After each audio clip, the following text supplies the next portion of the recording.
नमस्कार, आप देख रहे हैं लाइव न्यूज। सबसे तेज, सबसे सटीक खबरें सबसे पहले। अगर आप चाहते हैं हर बड़ी खबर, हर ब्रेकिंग अपडेट आप तक सबसे पहले पहुंचे, तो अभी हमारे चैनल को सब्सक्राइब करें और बेल आइकन जरूर दबाएं, क्योंकि यहां मिलती है आपको देश दुनिया की हर बड़ी खबर बिना किसी देरी के। तो जुड़े रहिए और बने रहिए हमारे साथ लाइव।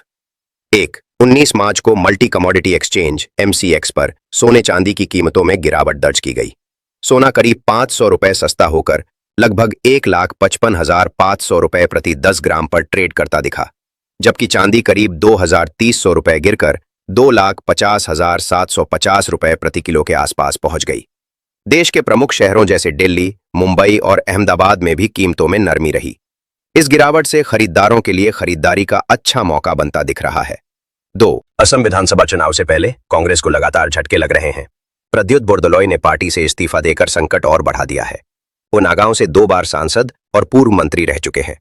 पिछले 3 महीनों में 5 बड़े नेताओं के पार्टी छोड़ने से कांग्रेस की स्थिति कमजोर होती दिख रही है। मल्लिकार्जुन खड़गे को लिखे पत्र में बोरदोलोई ने दुख जताते हुए कहा कि वो बेहतर माहौल में काम करना चाहते हैं। इससे चुनाव से पहले पार्टी की मुश्किलें और बढ़ गई हैं। 3. ममता बनर्जी की पार्टी TMC ने पश्चिम बंगाल विधानसभा चुनाव के लिए उम्मीदवारों की सूची जारी करते हुए 74 मौजूदा विधायकों के टिकट काट दिए। पार्टी ने नए चेहरों और जमीनी कार्यकर्ताओं को प्राथमिकता दी है। कुछ विधायकों ने खुद चुनाव नहीं लड़ने का फैसला किया, जबकि कुछ को घोटालों या कानूनी कारणों से टिकट नहीं मिला। ममता ने आश्वासन दिया कि बाहर हुए नेताओं को संगठन में जिम्मेदारी दी जाएगी। इस फैसले को पार्टी में बड़े बदलाव और रणनीतिक कदम के रूप में देखा जा रहा है। 4. 19 मार्च 2006 को सुपर संयोग का दुर्लभ दिन माना जा रहा है, जब कई बड़े पर्व और ज्योतिषीय योग एक साथ बन रहे हैं। इस दिन चैत्र नवरात्रि की शुरुआत, हिंदू न्यू ईयर का आरंभ और गुड़ी पाड़वा व उगादि जैसे त्योहार मनाए जाएंगे। साथ ही चतुर्ग्रही योग और शुक्ल योग भी बन रहा है।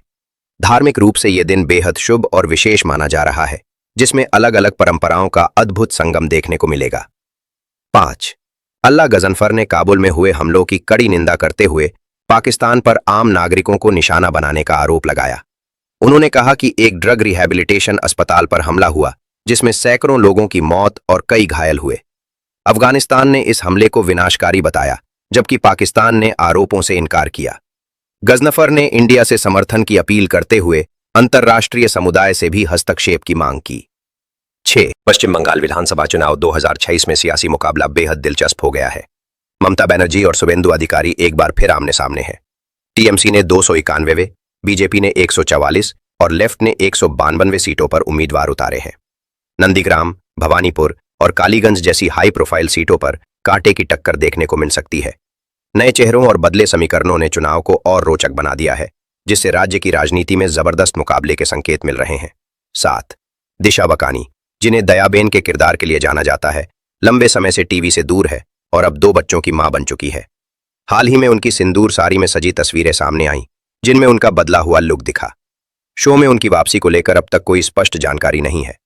निर्माता असित मोदी भी इस पर कुछ तय नहीं कर पाए हैं। ऐसे में मेकर्स नई दयाबेन लाने की योजना बना रहे हैं, जबकि फैंस उनकी वापसी का इंतजार कर रहे हैं। 8. गुजरात लेजिस्लेटिव असेंबली में बजट सत्र के दौरान बम की धमकी मिलने से हड़कंप मच गया। सुरक्षा एजेंसियों ने तुरंत कार्रवाई करते हुए भवन को खाली कराया और मंत्रियों, विधायकों व कर्मचारियों को बाहर निकाला। इसके बाद पूरे परिसर की गहन तलाशी ली गई, लेकिन कोई संदिग्ध वस्तु नहीं मिली और धमकी झूठी साबित हुई। जांच पूरी होने के बाद सदन की कार्यवाही 1 घंटे की देरी से शुरू हुई। पुलिस ने धमकी देने वाले की पहचान के लिए जांच शुरू कर दी है। LPG शिवालिक गुजरात के मुंद्रा पोर्ट पहुंची, जहां 20,000 मैट्रिक टन LPG उतारी जाएगी। इसके बाद जहाज बाकी गैस डिस्चार्ज करने के लिए मैंगलोर रवाना होगा। ईरान अमेरिका तनाव के बीच देश में गैस संकट को देखते हुए ये आपूर्ति महत्वपूर्ण मानी जा रही है। जहाज को सुरक्षित लाने के लिए टग बोट्स भेजी गईं, जो सामान्य प्रक्रिया है। इस शिप पर 27 लोग सवार हैं और इसके कैप्टन सुखजीत सिंह हैं। LPG 11. निर्मला सीतारमण ने लोकसभा में LPG संकट पर बड़ा अपडेट देते हुए कहा कि मिडिल ईस्ट में युद्ध के कारण वैश्विक ऊर्जा संकट पैदा हुआ है। उन्होंने बताया कि भारत की 1 दशक लंबी एनर्जी रणनीति और बढ़ते घरेलू उत्पादन की वजह से LPG की आपूर्ति लगातार बनी हुई है।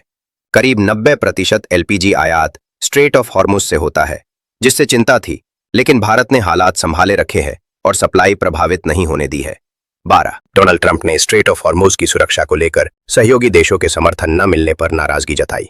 जर्मनी, जापान, ऑस्ट्रेलिया और स्पेन जैसे देशों ने युद्धपोत भेजने से इनकार या चुप्पी साध ली, जिससे ट्रंप ने कहा कि अमेरिका को किसी की जरूरत नहीं है। उन्होंने अमेरिका को दुनिया का सबसे शक्तिशाली देश बताते हुए अकेले कार्रवाई की बात कही। साथ ही नेटो सहयोगियों की आलोचना करते हुए चेतावनी दी कि भविष्य में इसका असर गठबंधन पर पड़ सकता है। 13 कैप्टन सुखमीत सिंह और धीरज कुमार अग्रवाल ने युद्धग्रस्त हालात में साहस दिखाते हुए भारत तक एलपीजी पहुंचाई। उन्होंने क्रमशः शिवालिक और नंदा देवी टैंकरों का नेतृत्व किया और खतरनाक स्ट्रेट ऑफ हॉर्मुज पार कर सुरक्षित भारत पहुंचे। ड्रोन, मिसाइल और खतरों से घिरे इस मार्ग में उनका मिशन बेहद चुनौतीपूर्ण था। दोनों अनुभवी मर्चेंट नेवी कप्तानों ने जोखिम उठाकर देश की ऊर्जा आपूर्ति बनाए रखने में अहम भूमिका निभाई, जिससे उन्हें असली हीरो माना जा रहा है। 14 सारा तेंदुलकर ने अपने भाई अर्जुन तेंदुलकर और भाभी सानिया चंदोक की शादी की मेहंदी सेरेमनी की अनदेखी तस्वीरें और वीडियो शेयर किए। इन पलों में सारा और सानिया की प्यारी बॉन्डिंग देखने को मिली, जहां दोनों ने साथ में खूब मस्ती की। सारा खुद भी मेहंदी लगवाती नजर आई और उनका लुक सोशल मीडिया पर वायरल हो गया। 5 मार्च 2026 को हुई इस शादी की तस्वीरें लगातार चर्चा में हैं और फैंस इस खास फैमिली मोमेंट को खूब पसंद कर रहे हैं। 15 धुरंधर द रिवेंज, जिसमें रणवीर सिंह मुख्य भूमिका में है, रिलीज से पहले ही जबरदस्त चर्चा में है। 19 मार्च 2026 को रिलीज होने वाली इस फिल्म के पेड प्रीव्यू 18 मार्च से शुरू हो चुके हैं और एडवांस बुकिंग ने 130 करोड़ रुपए का आंकड़ा पार कर लिया है। अनुमान है कि फिल्म पहले ही दिन दुनिया भर में 200 करोड़ रुपए तक कमा सकती है। अगर ऐसा होता है तो ये पहली बॉलीवुड फिल्म होगी जो ओपनिंग डे पर यह रिकॉर्ड बनाएगी। 16 नीतीश कुमार की समृद्धि यात्रा के दूसरे दिन वे जमुई और नवादा दौरे पर हैं, जहां करोड़ों की विकास योजनाओं का उद्घाटन और शिलान्यास किया जा रहा है। जमुई में 914 करोड़ रुपए की 370 योजनाओं की सौगात दी गई, जबकि नवादा में भी कई परियोजनाओं की शुरुआत हुई। इस दौरान अधिकारियों के साथ समीक्षा बैठक और जनसंवाद कार्यक्रम आयोजित किए जा रहे हैं। यात्रा का उद्देश्य योजनाओं की जमीनी स्थिति का आकलन, समस्याओं का समाधान और जनता से सीधा संवाद स्थापित करना है। 17 नीतीश कुमार की समृद्धि यात्रा के दौरान जमुई और नवादा में करोड़ों की विकास योजनाओं का उद्घाटन और शिलान्यास हुआ। वहीं असम में प्रद्युत बोरदोलोई के इस्तीफे से कांग्रेस को झटका लगा है। प्रियंका चतुर्वेदी ने कांग्रेस में नेताओं के पलायन और राज्यसभा चुनाव में क्रॉस वोटिंग को शर्मनाक बताया। उन्होंने सत्ता पक्ष पर दबाव और हॉर्स ट्रेडिंग के आरोप लगाए। साथ ही बीजेपी पर दूसरी पार्टियों के नेताओं को शामिल करने की भी आलोचना की, जिससे सियासी माहौल गर्मा गया है। Thank you for watching.